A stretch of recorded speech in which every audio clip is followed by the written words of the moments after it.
Sugar നമ്മുടെ നാഡീഞരമ്പുകളെ ഒക്കെ ബാധിക്കുമെന്ന് പറഞ്ഞിട്ടുണ്ട്. കാലില് പല ആളുകളും പ്രമേഹമുള്ളവർക്ക് വേദന അറിയില്ല, തൊടുന്നത് അറിയില്ല, ചൂടറിയില്ല.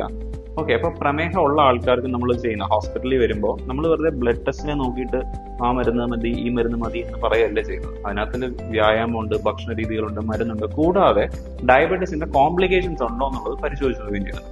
അപ്പൊ അങ്ങനെയുള്ള കോംപ്ലിക്കേഷൻസ് പരിശോധിച്ച് നോക്കാൻ പറ്റിയ ഒരു വളരെ ചീപ്പ് ആൻഡ് എഫക്റ്റീവ് ആയിട്ടുള്ള ഒരു സംഭവമാണ് ഇത്. ഇത് മോണോ ഫിലമെന്റ്. സ്കൂളിലൊക്കെ പഠിക്കുമ്പോൾ നമ്മൾ ഫിസിക്സ് ലാബിൽ യൂസ് ചെയ്തിട്ടുള്ള ഒരു സാധനം ഇത് ട്യൂണിംഗ് ഫോക്ക്. ഡോക്ടേഴ്സിന്റെ ഒപ്പീനിയൻ ഇത് വളരെയധികം യൂസ്ഫുൾ ആണ്.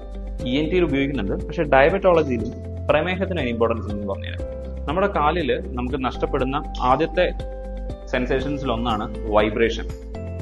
അപ്പോൾ ഈ ഒരു ട്യൂണിംഗ് ഫോക്ക് നമ്മളൊന്ന് കാലിൽ വെക്കുമ്പോൾ അവർക്ക് ഈ തൊടുന്നത് അറിയാൻ പറ്റുമായിരിക്കും ചിലപ്പോൾ, പക്ഷെ ഒരു വൈബ്രേഷൻ അറിയുന്നുണ്ടാവില്ല. അതും കാലിന്റെ പല